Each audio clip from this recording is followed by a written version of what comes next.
In the crypto world, it often feels like a title fight. In one corner, you've got the emerging contender, the disruptor, and in the other, the established giant.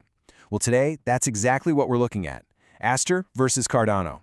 We're going to break down the price forecast for both and try to figure out where the real action might be. And that really is the million-dollar question, isn't it? Where is the value? Is it with the explosive, maybe risky potential of a newcomer like Aster? Or is it in the slow, steady, foundational growth of a project like Cardano that's been around the block? Let's dive in and see. So, here's our game plan. We'll start with a quick snapshot of the market today. Then we'll look at what's actually making these tokens move. After that, we'll get into the numbers, the forecasts, before we talk about the risks. And finally, we'll wrap it all up with the big takeaway. Simple enough, right? Okay, first things first. Let's get a lay of the land. We need to know where Aster and ADA are right now to understand where they might be going. And right away, you can see these two are playing in totally different leagues. Aster is carving out a niche in a very specific high-tech area. Decentralized perpetuals, trading between 58 and 74 cents. Cardano, on the other hand, is the big infrastructure play. It's all about building the foundation, and that's reflected in its steady, resilient trading range.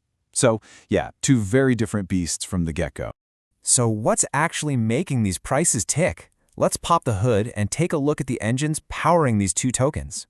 Because if you don't understand the drivers, the forecasts are just numbers on a page.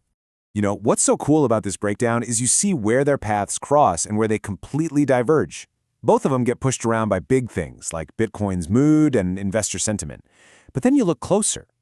Aster's fate is tied to its very specific tech, that dual-mode trading, and beating out direct competitors. Cardano, it's all about the growth of its entire empire, scaling up, getting more apps built on it, and landing huge partnerships. All right, let's get to the part everyone's been waiting for, the numbers. We're going to look at what the analysis predicts for the next few weeks, and then we'll zoom way out and look at the horizon for 2026. First up, the short term. And what we're seeing here is really a tale of two completely different timelines, with two very different potentials for what could happen next. For Aster, the forecast is pretty modest in the immediate future. We're looking at a potential 5 to 15% gain over the next 2 to 4 weeks. But, and this is a big but, that really hinges on some good news dropping or a big spike in trading volume.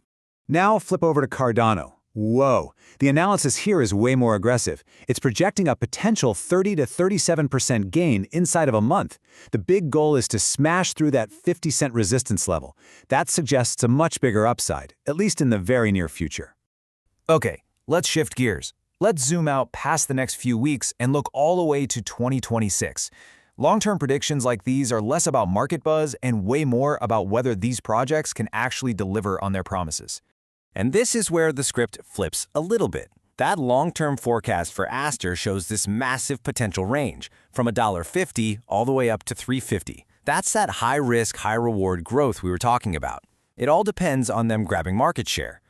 Cardano's forecast, on the other hand, is a bit more conservative, but still solid, topping out around $1.59 if things go well. But hold on, a forecast is just a possibility. It's not a promise. So now we have to talk about risk. What are the things that could pop up and throw a wrench in these plans? First, you've got the risks that haunt the entire crypto space. You know, regulators making sudden moves, another project coming along that's bigger and better, or just the whole global economy taking a hit. Both Aster and Cardano have to deal with these same big-picture uncertainties. But then, they each have their own unique problems to worry about. For a newer project like Aster, the risks are technical. A bug in the code, a smart contract flaw, or just the money drying up if the market panics. For Cardano, it's more about shaking off a bad mood. It's fighting against some downward price pressure in a market that's pretty scared right now, and that's a tough current to swim against. Okay, so we've looked at what drive them, what the numbers say, and what could go wrong. Let's try to pull this all together for one final takeaway. Honestly, I think this quote from the source material just says it all. The point of all this isn't to give you a crystal ball. That's impossible. It's about giving you a framework, a way to think about the different paths these projects could take so you can understand the forces at play. And that brings us to the final question I want to leave you with.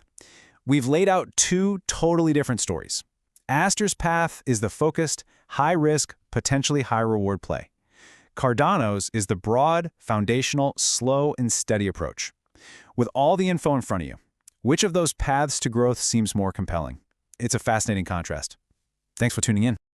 Thanks for watching. If this helped you, please like the video, subscribe to the channel, and tap the bell to get notified when we post new ones.